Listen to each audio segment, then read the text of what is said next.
My Toyotas, my Corolla hybrid and my RAV4 hybrid, which I'm in right now, have over 600,000 miles. So I've gone through a series of, how many times I fuel up? At least 500 times, probably. More than that. Probably fueled up a couple thousand times. And it would be around between $14, depending on what the gas prices was at the time or were at the time, to about $35. Around $15 to $35. I've done mileage videos on my Corolla, and I've done them on the RAV4 also, but I've done them on the Corolla. I remember on the Corolla, I was getting them around the high 40s. All right, and typically, I remember the RAV4 now too. I was pretty much on the Corolla, I was getting mid to high 40s, and the RAV4 hybrid, I was getting about mid to high 40s. All right.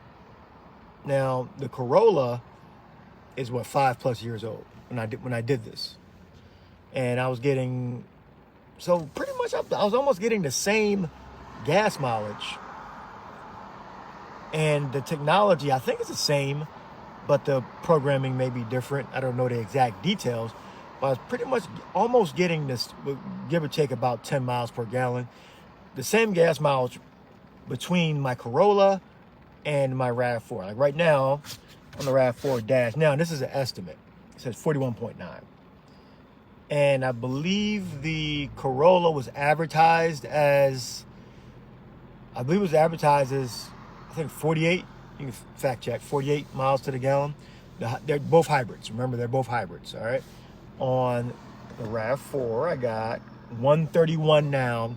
And on the Corolla, I have 481,000. Now, the point of the video is the technology that's going to be coming out, according to what I'm hearing, what I'm seeing, between Panasonic, which I believe they're partnering with BMW.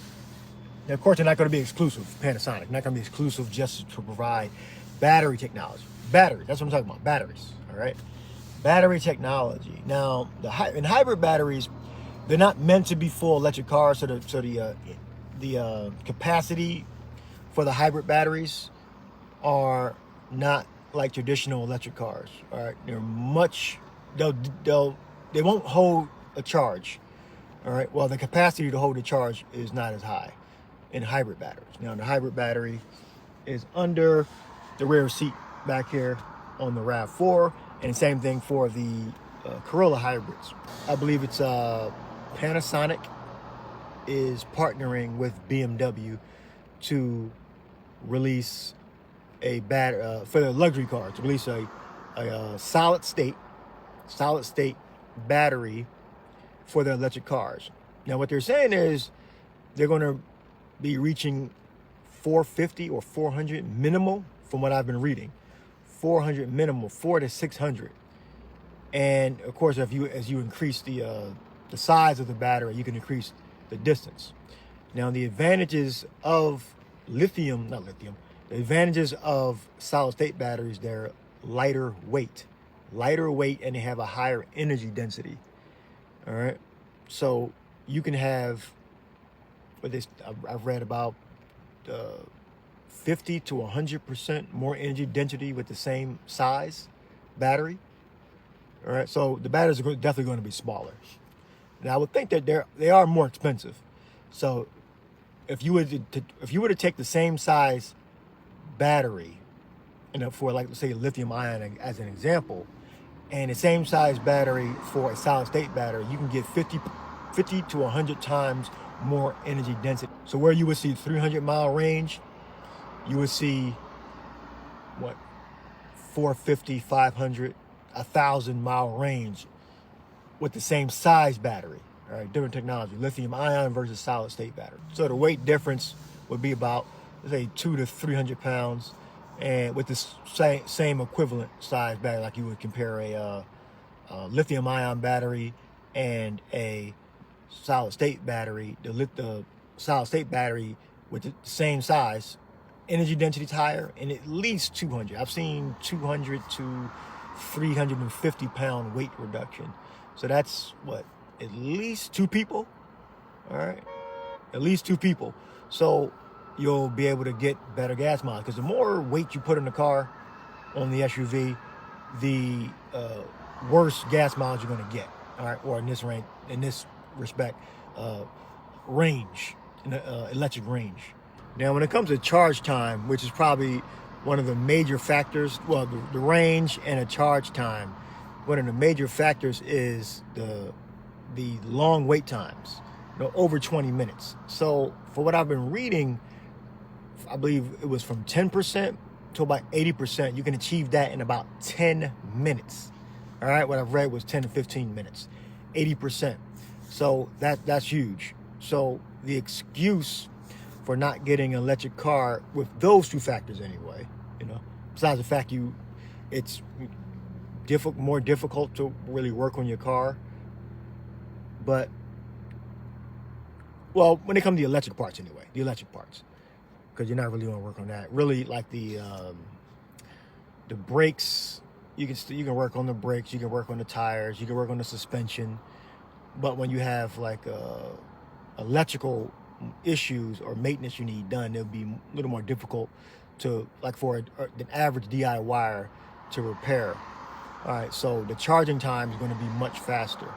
All right, I would wait. If I can get 80% in 10 minutes, and I can get over a 400-mile range on a solid-state battery electric vehicle, I definitely would convert to a full electric right now. Now, I brought 2 hybrids, and I haven't gone full electric, mainly because of the car that I want, the price tag is a little higher, so it's more so I consider it more of a luxury vehicle than an economy vehicle. Like my Toyotas, I consider those economy vehicles. All right, I mean, I'm gonna get good gas mileage and they're low maintenance. So I'll be looking for the same thing as of right now. I may go into luxury aspect in the future, but right now I'm looking for low maintenance with and long range. Low maintenance, long range, easy to work on, because I do my own maintenance if you're familiar with the channel. So that factor of being able to charge in 10 minutes completely eliminates the excuse of not wanting electric cars for those reasons. All right, and I guess the 2 main reasons for me looking at electric cars, well, 3 range of reasons. I want to make sure that I can actually work. This is my perspective because I'm an automotive technician by trade, that I'm able to work on my car. All right, that it's not like super complicated. It's similar to Toyota, or the Japanese like vehicles. I can work on my easy to work on the car. Man, maybe not everything, because I'm not going to rebuild the engine. All right, I'm not going to rebuild the engine. All right, in my garage or on the street. All right, talking about general maintenance, plugs, coil packs, oil changes, tires, wheel hub assemblies, shocks and struts. A DIYer can do that, but you might have to be a little bit more advanced to get some of those things done. But those are the things that I would do myself. I wouldn't be able to do that with an electric vehicle. All right, I'm concerned about the range. All right, the range is, I want it over 300 miles. I don't want it to say 298 after I had the car for a day. If I want it to be advertised at 450, and I wanted to drop down from there. I don't want it to drop actually, but I don't want it to be advertised 300-mile range and then to say 298. Like if I don't fill my my tank all the way up and like keep topping it off. Like when I first got the RAV4, it would say 500 something miles. It would just load there. But then as the car aged a little bit, it would say like 479. That would annoy the hell out of me. All right, so I think you get the point. So I wanted to be above 300 miles. I wanted to be at least 350. But really, I wanted to be at least 400 mile range. On an electric vehicle, I wanted to say 400 miles. Battery degradation. This is another big one. See, all these points there is sort of an equivalent to internal combustion engines, like battery degradation. Like, well, how much fuel, how efficient is my engine going to be after 5 years? Now, I would say internal combustion engines are relatively efficient over long periods of time. I'm speaking from the Japanese perspective, because even with the Corolla with 481,000 miles on there, I was still getting 40s, and I was doing I think it was like a 5 mile on the test I did circuit from my home. I went out into the field and came back, and I was getting like 40s. So that's not too much different, and that's an estimate. That's not too much different from when I first got the car in 2019, and I did this test in 2024, I believe. So with solid state, let's say within a year from when I researched, you get about 1 or 2% battery degradation. 1 or 2% within a year. And of course, it depends on how many times you charge. If you're using it for work, or you're using it, you drive it across the country, of course, it's going to degrade faster than it would normally degrade. So it's overall improved. Now, on a traditional lithium-ion battery, you would see what, 5 to 10%, or about 5 to 8% degradation over a year. So 5 to 8%, or 1 to 2%. So it's improving. All right. So I think those are the main things that I would look out for when I'm purchasing a electric vehicle. So solid state batteries, the dates I've been seeing 2026, 2027, and 2028 for the release. Now, depending on the technology that's used for each individual manufacturer, you would have, during cold weather, different energy retention. Now, from numbers I looked up, energy retention in cold weather, let's say 32 degrees at freezing, you would have between 80 and 85%. Now, it's going to vary based upon the manufacturer and the technology being used for lithium ion, but between 80 and 85% energy retention during freezing temperatures, meaning 32 degrees Fahrenheit. And for solid state batteries, energy retention is between 90 and 95. 32 degrees, or 0 degrees Celsius, 32 degrees Fahrenheit, 90 to 95 energy retention during cold weather. So overall, solid state batteries just seem to be the direction they're going to go in for electric cars. Or they might do some type of a hydrogen fuel cell, where hydrogen fuel cell creates electricity, and electricity turns electric motors. That could be also.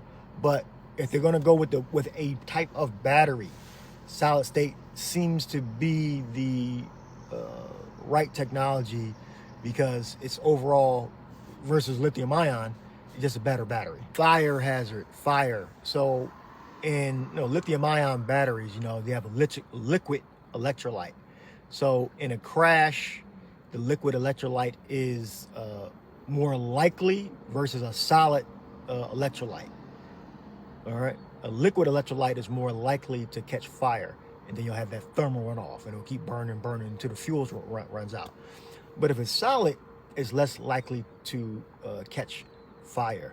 So it's overall safer. The fire risk is greatly reduced because there is not a liquid electrolyte.